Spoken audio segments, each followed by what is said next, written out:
feng shui man hao.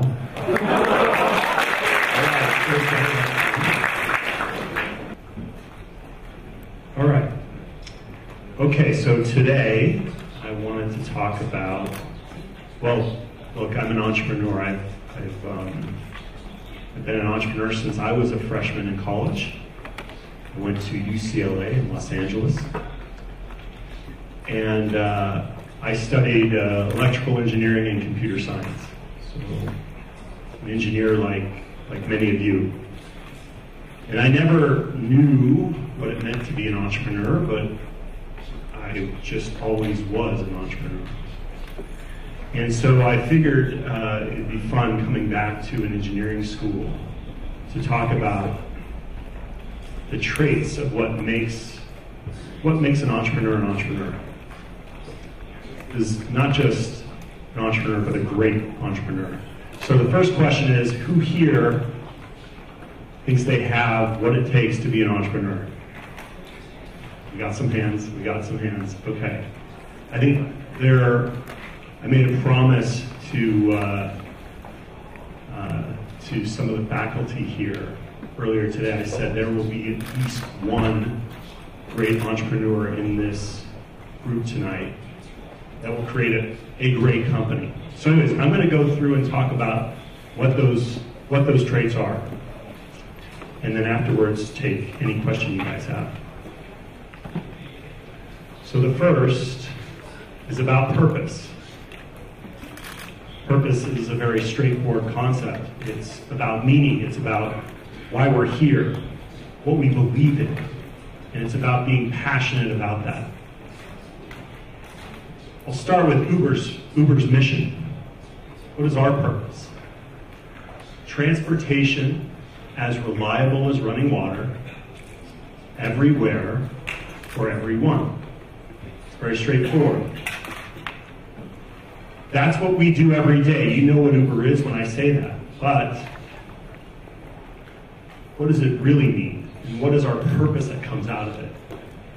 Uber's #1 cultural value is what we call celebrating the city.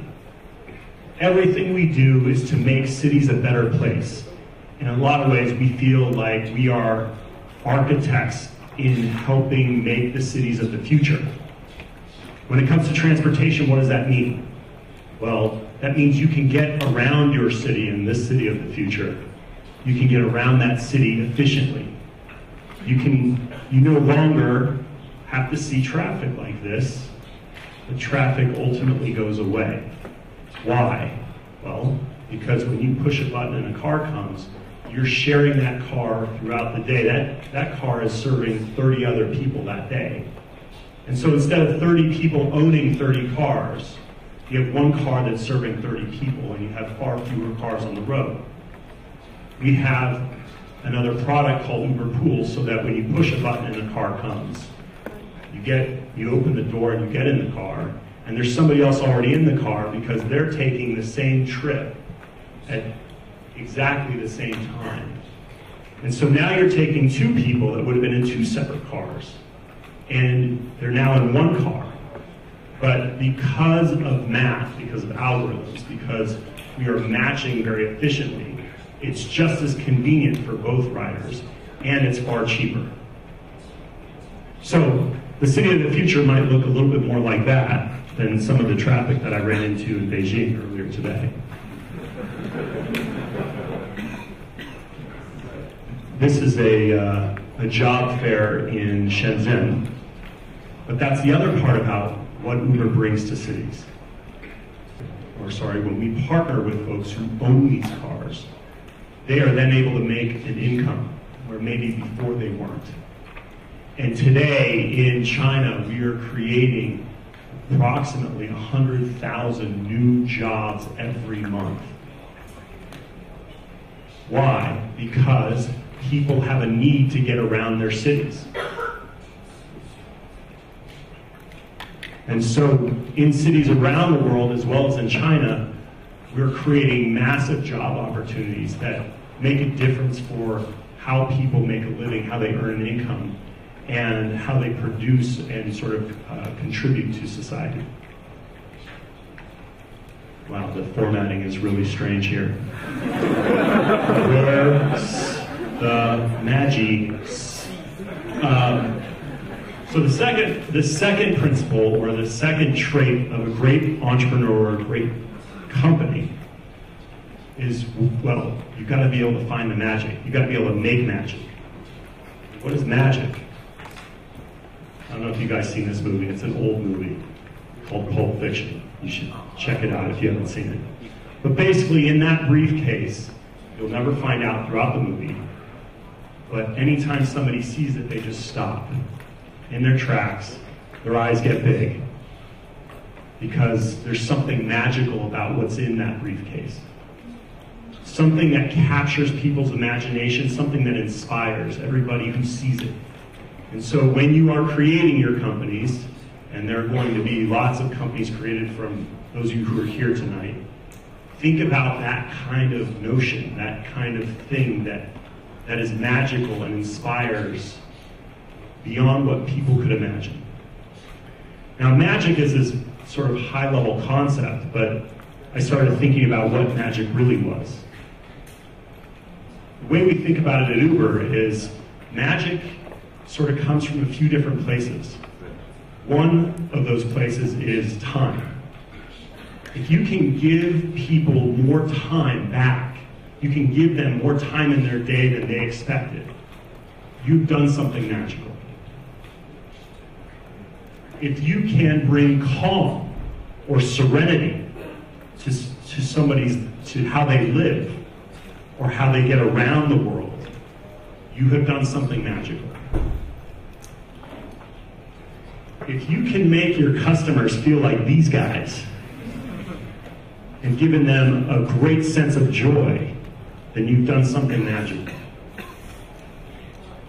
And of course, if your customers have more of these at the end of the day than they did at the beginning of the day, to a degree that was unexpected, the more of these you're able to deliver your customers, or the more of these your customers are able to save, you've also done something magical. Now, if you can do all of them at the same time, and by the way, at Uber we feel like we do all of those, then you really can astonish people, you really can inspire. Now, we see magic in the products that we use. This is a patent application by Steve Jobs that was actually, the patent was issued in 2006. Looks pretty familiar.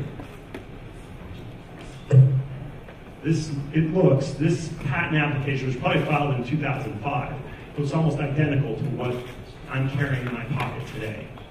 So at the time when he came up with this, he was so far forward that to think about this becoming a reality was just truly inspiring. And it's important. We see these things in our life every day. Now, sometimes it's a big idea. Sometimes it's the craftsmanship that goes into it to make it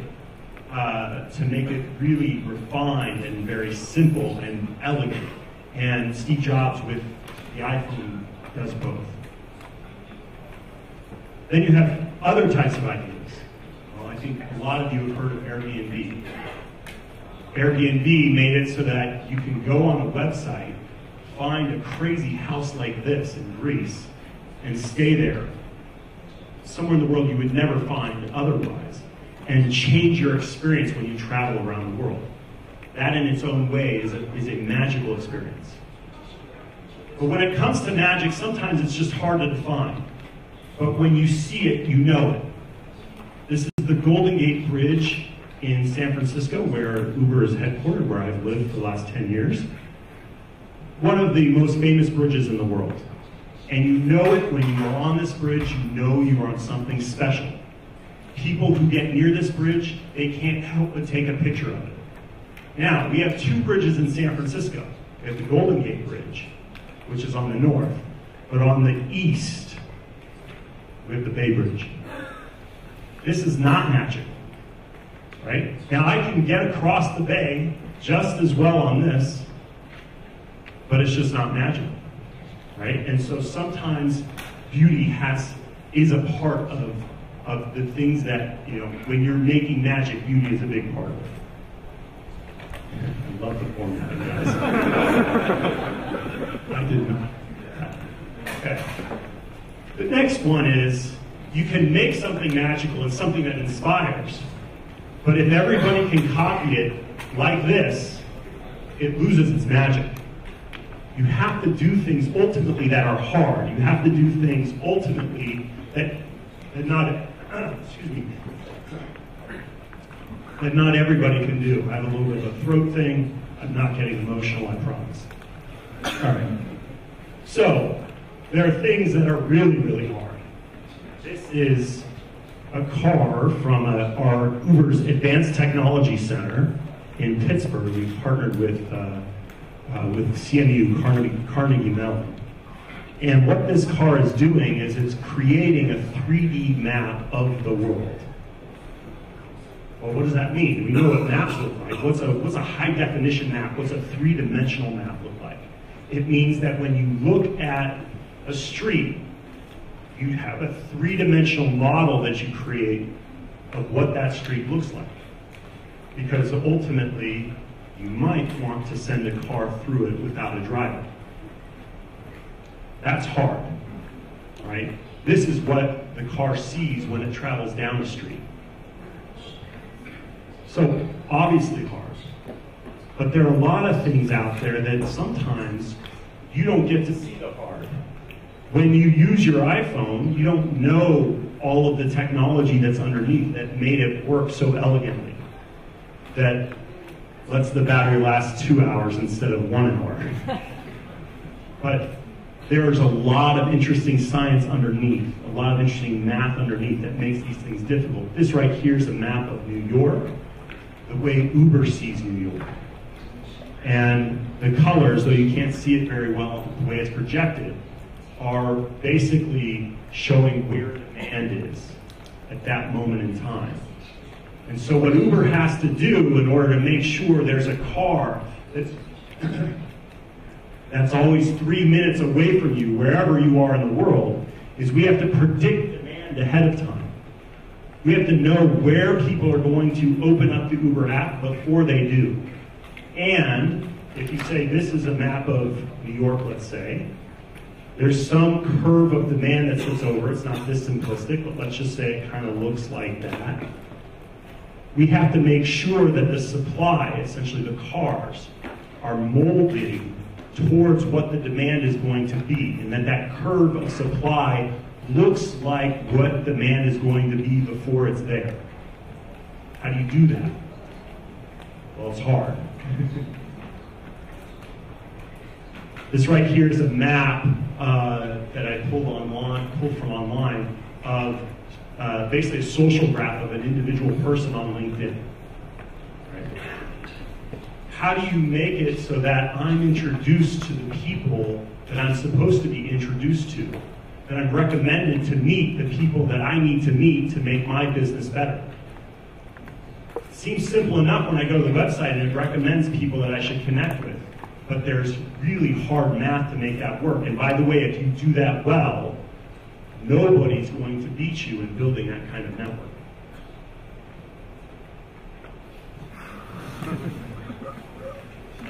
It's a nice phone.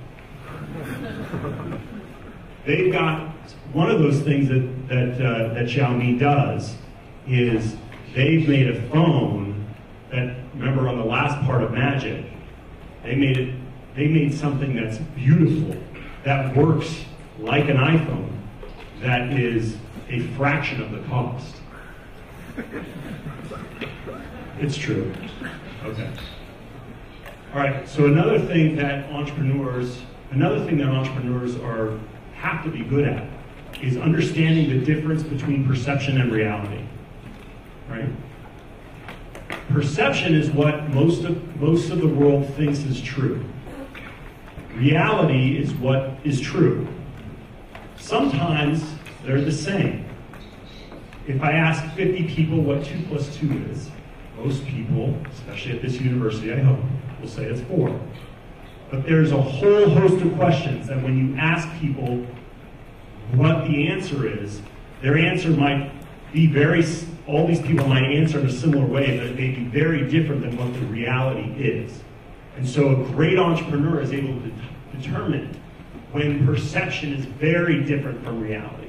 And you should be looking for those moments and those places and those times when people think things are one way, but it's actually another. And the bigger the distance is between perception and reality, the bigger the opportunity is for the entrepreneur. And so you have to get really good at seeing the difference. And by the way, you have to be right.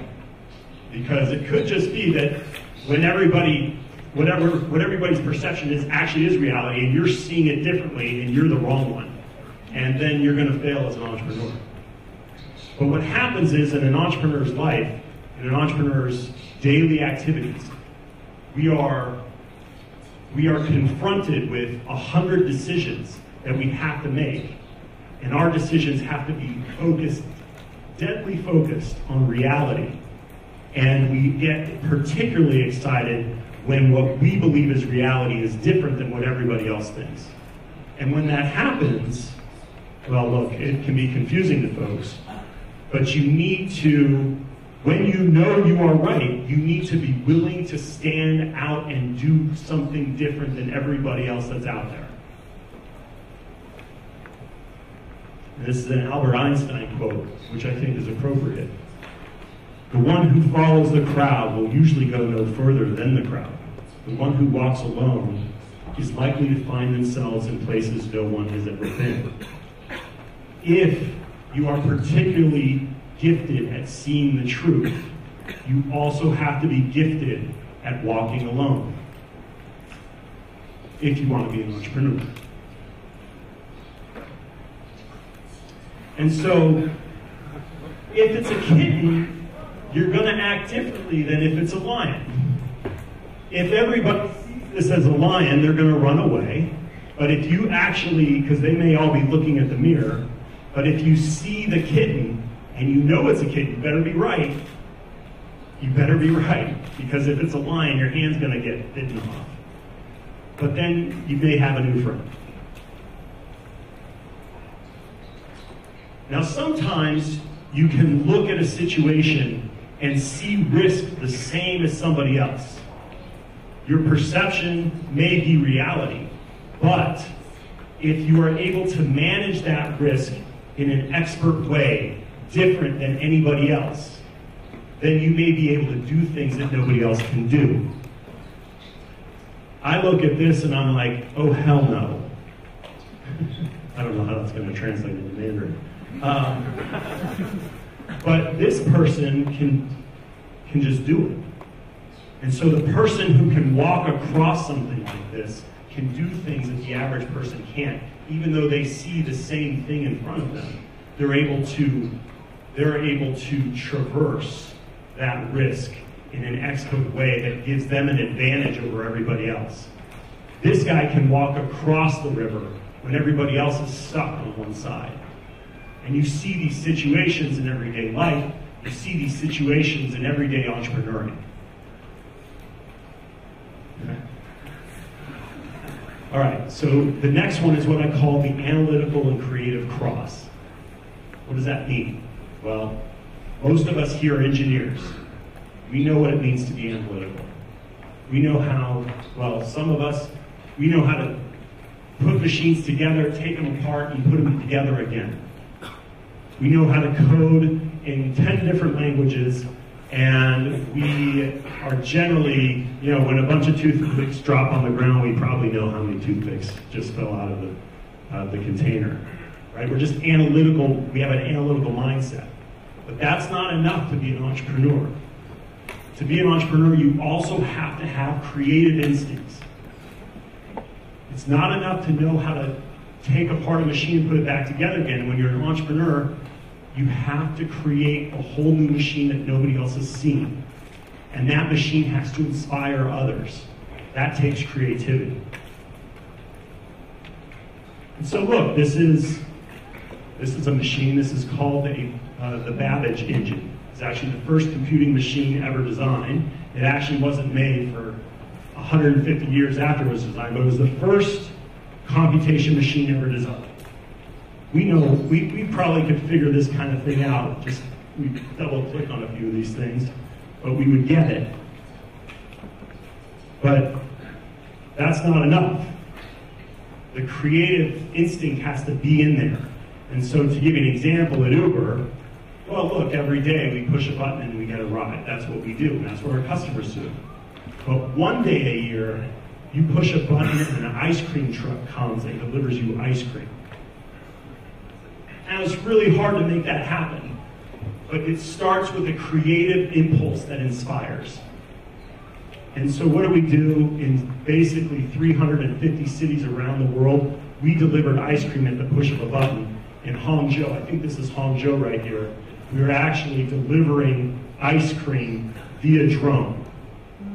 So you push a button, we know where you are because we have your location, and then a drone flies to you and drops off the ice cream. There's some engineering there to make that work, but it inspires people at the same time, and that's how entrepreneurs succeed. And so what we try to do at Uber is we, of course, try to find all kinds of situations where everybody at the company can come up with an idea like this and make it a reality. Because we need entrepreneurs from within. Okay, so you can have great ideas, you can be creative, but then there's sort of like the business hustle. You've got to be able to bring something to market. And there's what in Silicon Valley is called growth hacking. You have to know how do we find a way to make something viral? How do we find a way to make an idea or a piece of content or a video or a product or an app? How do we find a way to make it so that the person who gets it loves it but then shares it? How do you make it viral? And there's a science to doing that. But of course, you also have to find the creative side of it too, right? So working with the people, the celebrities, or other ideas that just catch fire is part of how you get things to market. I think we're at number 7 now. Now look, I've been an entrepreneur since I was 18. That means I've been entrepreneuring for 20 years. And most of that time, I was failing. Most of that time, I was, I'd like to say I went into my last company, I would call 100 people a day, and I'd get 100 no's. And you do that for 6 or 7 years straight, you're talking about hundreds of thousands of people saying no to you. Right? So you have to believe, of course we talked earlier, you have to believe in your purpose, but you have to believe so much that every day, even when you get the no's, you're still enjoying every moment of it. And so that means when you're on the field, no matter what's happening, you have a love for what it is you do. You have a love for the game itself, even when you're losing. Because, by the way, most of entrepreneuring usually is losing. But you are not a failure if you keep getting back up. And so this should say the champion's mindset. And this is when I think we go to our video.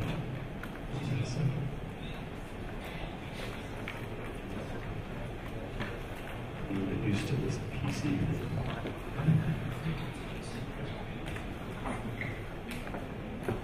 All right, so what I call the champion's mindset is about overcoming adversity. A lot of people, when they think of the champion, they think of Yao Ming, or they think of LeBron James going in for a dunk. But that's not what being a champion is about.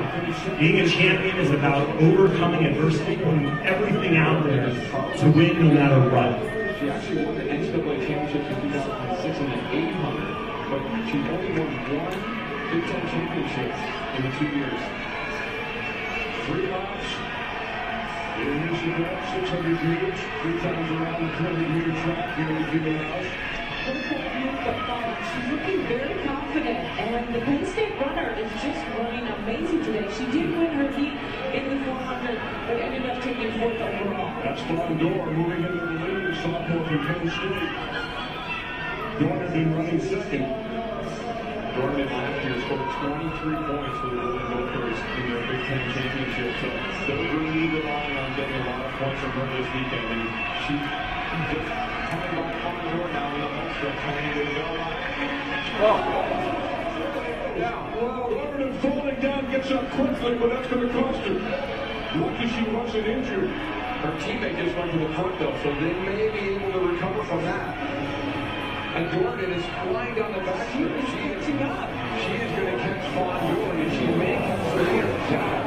She's got one. This is a gutsy effort.